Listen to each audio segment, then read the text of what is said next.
Ya, bismillahirrahmanirrahim. Assalamualaikum warahmatullahi wabarakatuh. Selamat datang teman-teman di channel tutorial milenial. Ini baru saja saya mengalami laptop saya ini 2 hari yang lalu kesiram air oleh anak saya. Kesiram airnya, ini laptop HP Joy ya. Ini laptop office yang lumayan lumayan bagus menurut saya karena sudah SSD dan harganya murah. Itu kesiram air di daerah sini. Nah, ketika pertama kali tersiram air oleh anak saya, airnya untungnya air air putih biasa, lalu dicoba nyalain dan ternyata dibilang di sininya masih tetap nyala tapi ada tulisan booting not found. Oh, feeling saya berarti mungkin SSD-nya atau hard drive-nya yang error. Lalu yang kami lakukan adalah pertama langsung matikan si laptopnya. Cara ini sudah pernah saya lakukan waktu itu di HP udah lama banget. Yang intinya adalah jika suatu barang elektronik itu kena basah dalam kondisi mati dan kita nyalakan lagi dalam kondisi tetap kering alias tidak basah, berarti si elektronik itu tidak akan rusak. Beda halnya kalau misalkan benda elektronik itu kita coba nyalakan di saat kondisi lagi basah. Karena apa? Karena itu yang namanya short atau tegangan yang loncat. Sebagai contoh misalkan ini ada kutub positif, ada kutub negatif, yang dimana PCB itu kan sangat kecil sekali ya. Lalu ada tetesan air di atasnya sehingga antara positif dan negatif yang di sini akan pindah dengan cepat aliran listriknya yang mengakibatkan sirkuitnya rusak semuanya. Itulah namanya short. Itu dalam istilah elektro, yaitu istilah standar sih. Nah, masalahnya karena PCB-nya itu sekarang itu makin kecil, makin kecil, makin nano, makin mikro, makanya setetes air pun sudah bisa menghantarkan listrik antara satu kutub ke kutub yang lain, atau antara konduktor yang satu ke konduktor yang lain yang mengakibatkan short. Jadi itu prinsipnya. Nah, lalu setelah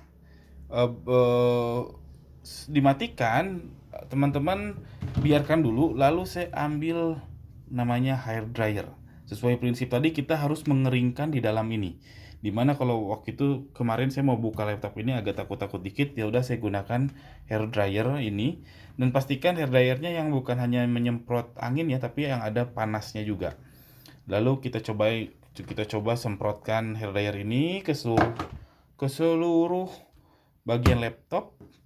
Lalu setelah itu kita coba berdirikan seperti ini, kurang lebih 1 hari, semalam lah. Setelah itu kita semprot lagi seluruh bagiannya menggunakan hair dryer yang pemanas ini. Lalu kita berdirikan lagi seperti ini. Lalu kita semprotkan lagi, lalu dibiarkan. Dan alhamdulillah dalam waktu kurang lebih 3 hari, laptop ini nyala kembali. Kenapa harus seperti itu? Harus pakai hair dryer di semua bagian dan lalu diberdirikan. Karena apa? Karena saya khawatir si airnya itu masuk ke bagian terdalam dari si laptop, ke PCB yang paling dalam seperti ya di sini kan ada sirkuit umum si laptopnya, keyboard dan lain sebagainya, lalu ada RAM-nya, di RAM pun ada di dalamnya lagi, lalu ada hard drive, SSD-nya, di dalamnya pun ada di dalamnya lagi sirkuit yang berbeda-beda. Nah, makanya harus diberdirikan supaya airnya mengalir ke bawah. Lalu kita semprot supaya ngering, kita putar balik, kita semprot lagi, kita hair dryer lagi supaya mengering. Yang intinya entah gimana caranya teman-teman untuk menghilangkan air yang ada di dalam si laptop atau elektronik atau mengeringkan. Nah, metode bagus juga yaitu untuk ditaruh di dalam beras. Itu juga efektif banget. Karena apa? Karena sudah terbukti kalau mangga yang nggak mateng, belum mateng, kita taruh di dalam beras, dia akan mateng karena memang ada panas di situ. Cuman ini masalahnya laptop perlu beras sebanyak apa untuk memasukkan laptop sebesar ini. Kalau HP sih nggak masalah. Tapi ini laptop menurut saya susah untuk dimasukkan ke beras. Dan jangan dijemur ya, jangan dijemur di matahari karena percuma aja, karena itu ada lembab-lembabnya juga dan kadang malah merusak si laptopnya itu sendiri karena ada bagian-bagian yang tidak boleh terlalu panas. Makanya saran saya adalah hair dryer, dan hair dryernya pun gak usah terlalu lama, cukup 5 menit sekali hair dryer.